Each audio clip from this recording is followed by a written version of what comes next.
Welcome back to Record Live. It has been some time since Zanita and I shared this studio together. Zanita, I've been at GC. Last week, you did a great interview on worship, but I wasn't part of that. And before that, I did some interviews with some of our friends over at GC. So it's been a bit disrupted the last few months, but we've got together again. So we're excited today for the topic. And we have a special guest. Caitlin is a maths. Sorry. Caitlin is a maths grad student. She has studied English and she loves literature. And we wanted to talk today about the topic: can Christians read fiction? Now, for some people, this might be a spicy topic. For others, it might be something they go, well, of course. What is there to even talk about?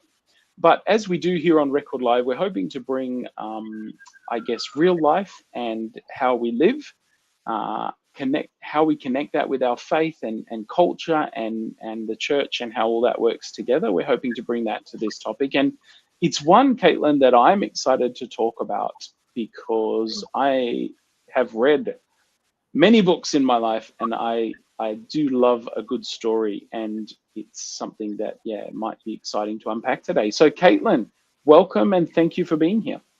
Thank you so much for having me. Now, I'm super excited about this topic too.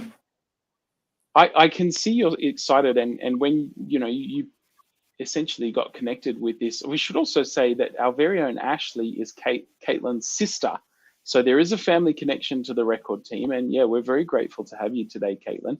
Starting with broad strokes, why should this even be a question that we ask ourselves? Can Christians read fiction? Why should we even be talking about this today? Why do you think it's important? I think that reading is a really valuable tool to learn about the world and learn about ourselves. And a lot of the way that learning is done can be through some really well-written fiction.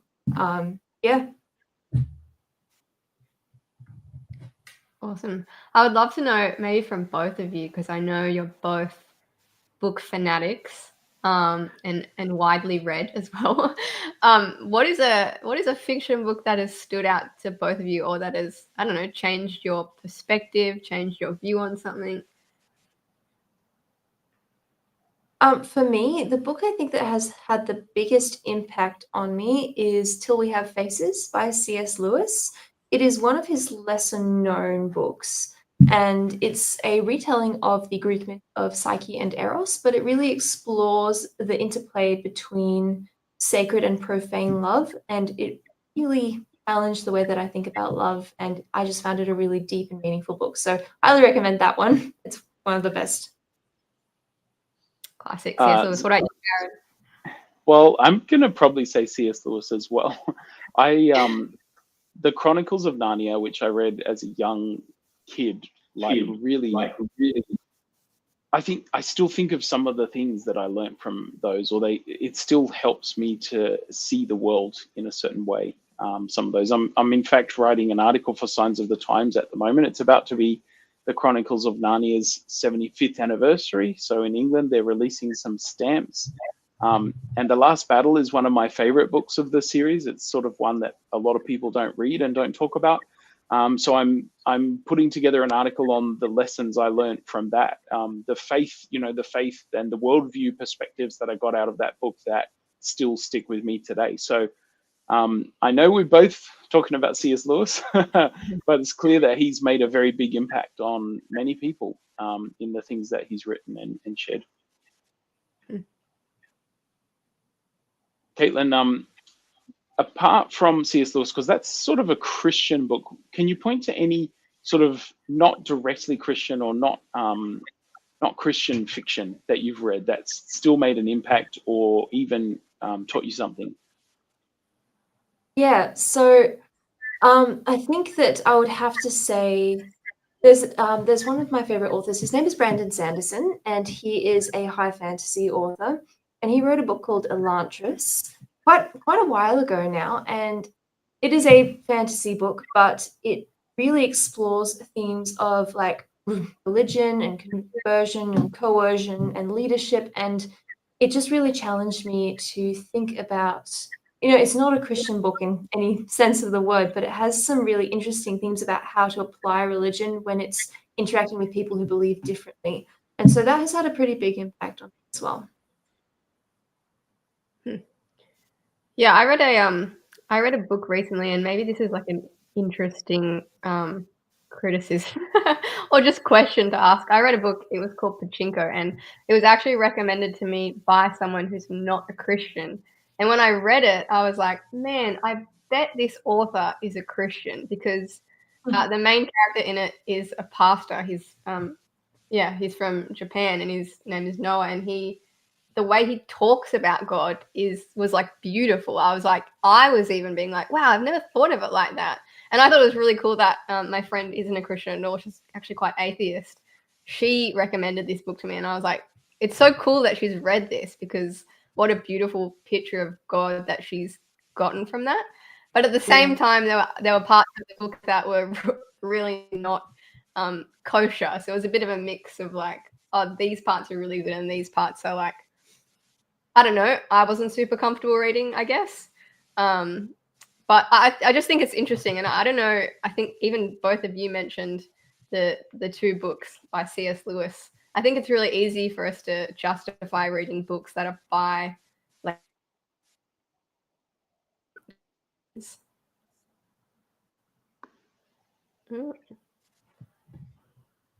but when it comes to fiction books that are by non-Christians, what do you think about that? Is it still beneficial for us to be reading those? I think that reading books by people who believe differently than us is actually really important.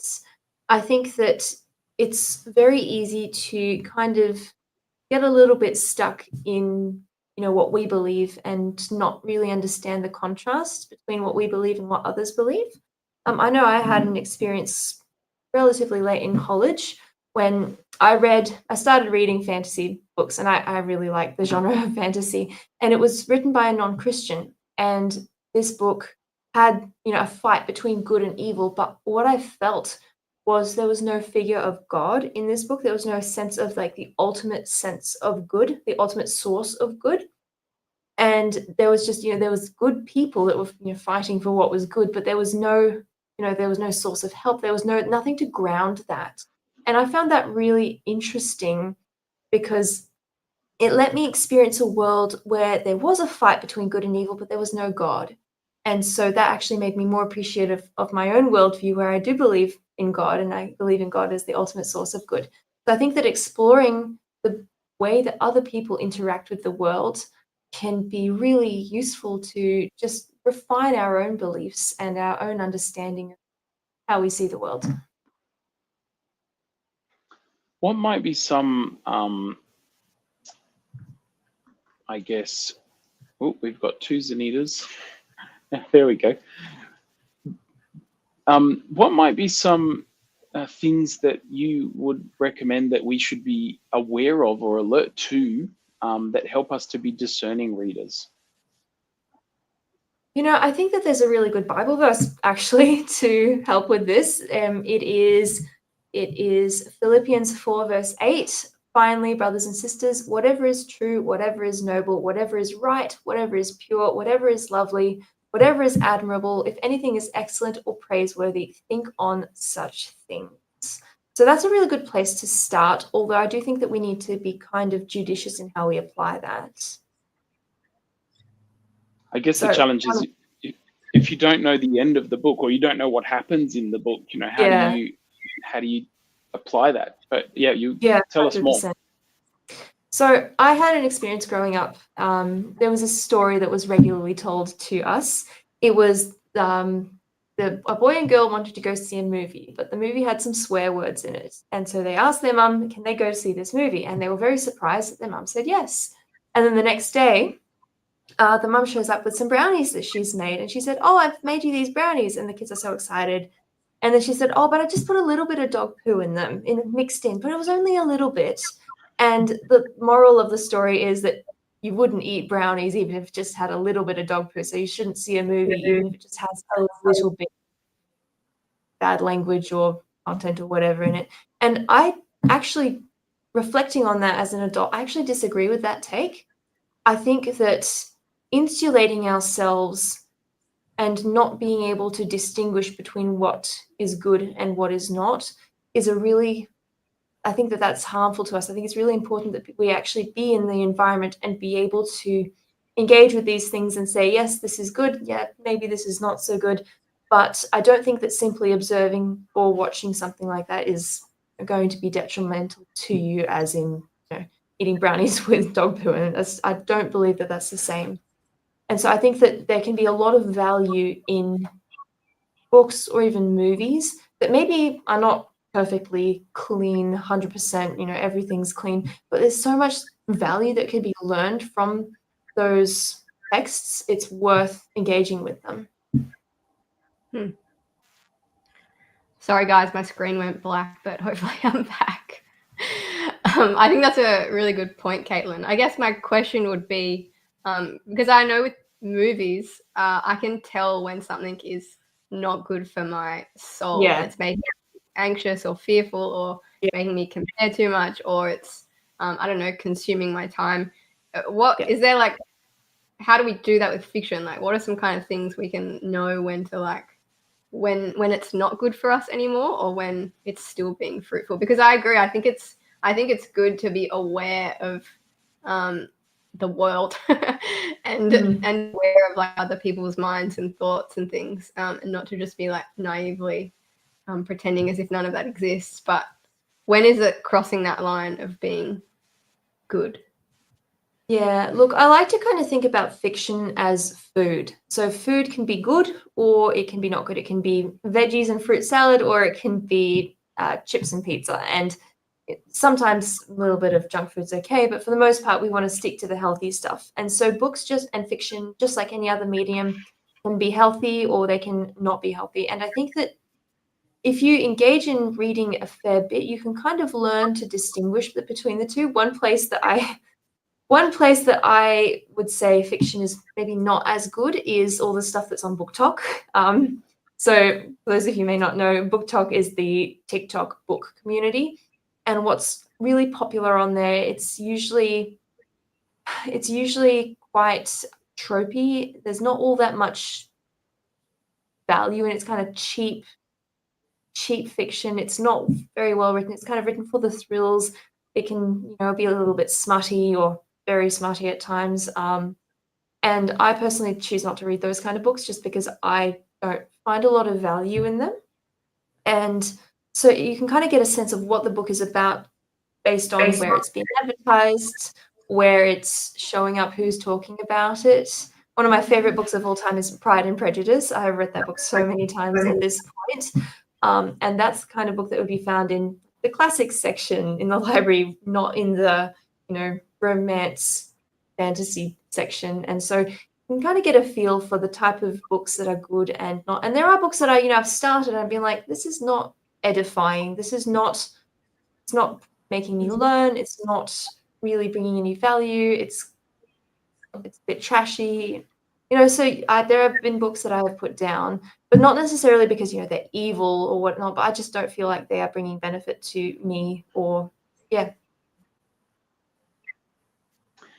Now, for our Adventist audience, they might have heard or be concerned about some comments from Ellen White, who sort of had some things to say about fiction in general. Can we address those comments? Are you, familiar with some of the things she said? And perhaps can you give us some context to understanding how can we say maybe she didn't endorse it, but we're saying maybe we should, or something like that? How can we approach that? So I think this is one of those cases where it's really important to think about who she was writing to and what she was writing about. My understanding is that at the time where she was writing, there was a lot of pulp fiction, I guess you could say, like cheap paperback novels that were basically the equivalent of modern BookTok stuff. It's just mass produced. It's for the thrills. It's for the entertainment, not really for any other reason. Because we do know that she actually in times used writing that is technically fiction, like fairy tales from Hans Christian Andersen and other excerpts from Uncle Tom's Cabin by Harriet Beecher Stowe to educate people. And so that's a place in which she actually did engage with fiction. But I wonder what her definition of fiction was when she was addressing this. And I think that's just something that's important to keep in mind. Yeah, I don't know, Jared, if you have any more context around that passage. I have heard, that it was a certain type of fiction that she was addressing, or a personal letter. I'm not sure where the quote exactly was, but I have read it in the past. For myself, when wrestling with the idea of like, should I, shouldn't I wasn't familiar with that quote growing up. So I had already been reading a lot of stuff, and fiction and non-fiction, biographies, missionary stories, and seeing the impact that the stories had on my life. Like we've mentioned Narnia, but there's other stories that, really shaped me as a young person growing up. And to use my gifts for God now comes a lot of my writing ability came from osmosis, from reading so much. So to say then that I shouldn't read anything but the Bible or Ellen White feels to me like that's not really a helpful thing. When I get submitted articles, I can tell if someone has only ever read the Bible or Ellen White, because the article is terrible. Ellen White was an amazing, inspired writer, but her writing skills, you've got to remember her education grade and her writing skills, and even the language and the time and the style she writes in is not very easy to read. I find her sometimes very difficult to read. And so, to put a blanket statement out, I don't think is doing a good service to Ellen White or to us as individuals, believers who want to wrestle with an understanding of, to be literate, not just in, I see a lot of times we can be illiterate in media understanding, and we get sucked into carefully devised fables, as I think Peter says. We can be literature or culturally cultural artifacts like film and television and movies. Yes, they can have a terrible impact on us if we're not media literate, if we don't understand how to read those texts and how to, and so in many cases, sheltering our children from any kind of fiction or writing or television or anything, it might have a good outcome for them. But at some point, if they're exposed to that, a lot of damage can be done because they don't have the tools to navigate that. I'd rather equip my kids to ask good questions, understand for themselves, should I or shouldn't I read this, and then be able to really analyze and understand that, to make decisions for themselves. This is not good for my faith. I need to switch this off. I need to put this book down. And Ashley's made those decisions, but she's only made those decisions because she has the tools to understand that. I don't know if I'm stealing your thunder, Ashley. So, do you have any extra thoughts? Oh, Caitlin, sorry. I knew I would do that. Sorry, Caitlin. No worries. I just wanted to add that I think that those media literacy skills are actually really valuable when we're approaching the Bible as well, because there's so much that we lose of the Bible when we don't understand the language or the culture that it was written to and in. And gaining media literacy, understanding who it was written by, who it was written to, what were the values and attitudes of the time in which it was written, can add so much more to our understanding. And that's something that we learn to do. I taught students to do this as an English teacher. We'd look at Shakespeare, for example, and think about what were the attitudes and values of the time in which he was writing. How did those things affect his writing? And I feel like learning how to do that in literature has really carried over to being able to approach the Bible and have just a much deeper understanding of what the Bible is. So, yeah. And sometimes people are threatened by that, Zanita. I think Christians sometimes go, oh, you can't critique the Bible. Like, the Bible says what it says and you should just take it at face value. But what I'm hearing Caitlin saying is that it can actually add to the depth and the understanding that you gain from the Bible. Yeah. Because the Bible is not all one genre, right? It's got poetry, it's got apocalyptic visions, and prophecy, which are using a lot of signs and symbols drawn from the Old Testament in the New Testament, for example. So you've got this rich document that is actually, it's just an amazing piece of literature. Just standalone, nothing, it's amazing beyond its divine inspiration and all the other things. So to have the tools and some of the skills to appreciate the Bible with more depth and more understanding, I think is really helpful for our own personal faith journey. I also think that it really adds to your ability to, as your understanding of the world becomes more complex, be able to engage with the Bible. I have met people who have engaged with the Bible kind of at face value, and then they have come to reject it also at face value. So their understanding of the Bible doesn't really change, but they're like, they go from 100% accepting at face value to completely rejecting it, but also that rejection is based on the face value reading.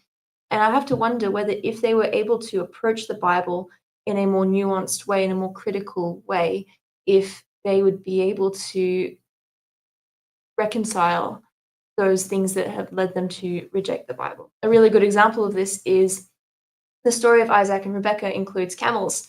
And archaeology confirms that there were no camels in that area until hundreds of years after the story took place. But most scholars say that's not a problem because it was oral history. And so those little details may shift over years, but that doesn't mean that the meaning has changed. So I think that it's really important to be able to navigate those kind of challenges, because otherwise, oh, there were no camels, the Bible's wrong, toss the whole thing out. You know, once you're presented with that evidence, I think it's really important to have those skills to be able to navigate that and maintain your faith despite some of these maybe challenges that come up. That's so funny. That's so interesting. I remember listening to that or hearing that Ellen G. quote Jared years ago and just thinking, I'm sure that's not a blanket statement, because prior to that, I've grown up reading fiction as well, and I always read fiction because I felt like naturally I wasn't a very compassionate person, but I felt like fiction made me more compassionate. Like it made me, I think, look at people's lives and think of like, oh, maybe there's a reason for that, or maybe there's like that's happening for some like a reason I don't understand. It just helped me to like step into other people's shoes, which I think is interesting. And I tried to find this study. I think I heard it in a podcast on the Happiness Lab podcast, which is done by Oxford University. So if anyone wants to fact check me, you can search it on there. But the podcast was basically saying that found that children today are less empathetic than ever before. And they've also found a correlation that children today are reading less fiction than ever before because they're on their screens more. They don't have like strong enough, I guess, attention spans because they're so distracted. And so they kind of drew that correlation of like people today are less empathetic because they're reading less than ever before, which I just think is fascinating. And it's like kind of came back to my experience of, oh yeah, like I have found in my life that reading helps me to be more like gracious on people and like more compassionate and empathetic. But aside from like the things we've already mentioned and yeah, that empathetic kind of reaction, what are some of the other benefits of reading fiction that maybe we haven't touched on yet?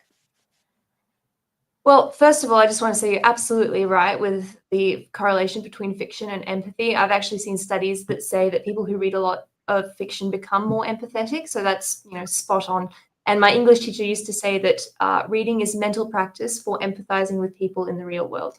So that's a really good way of understanding that. Aside from that, I think that literature really allows us to explore hypotheticals in a way that we may not be able to do in real life. For example, you have a social system or a government system and see how it plays out in fiction. And then we can say, oh, maybe that's not such a good idea when we explore some of the consequences of this. Another really valuable aspect of fiction, especially historical fiction, is actually learning about events from history. So I recently read a book called The Dictionary of Lost Words. It's a very popular book in Australia. It's by an Australian author, Pip Williams. And it's about the compilation of the Oxford Dictionary.